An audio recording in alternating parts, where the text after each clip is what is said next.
shigjetari. Vepra nëpërmjet pasqyrës është vazhdimi i Alicia në botën e mrekullive.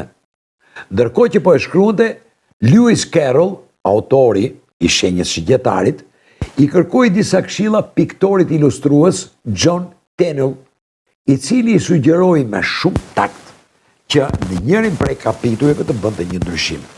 Lewis e dëgjoi dhe në veprën që sot është në qarkullim, pra në veprën që të gjithë njohim, nuk është më takimi i Alices me një blet llafazane me një paruke të verdhë që e mbante në kokë si kresht. Tani, supozojmë se piktori yt ilustrues jamun o shigjetar burra grua qofsh.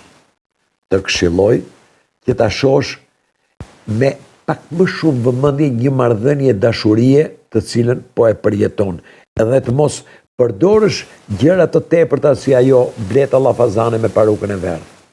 Shigjetar, burra grua qofsh, ji i vërtet se e vërteta ngelet e vërtet kur është pasajesa.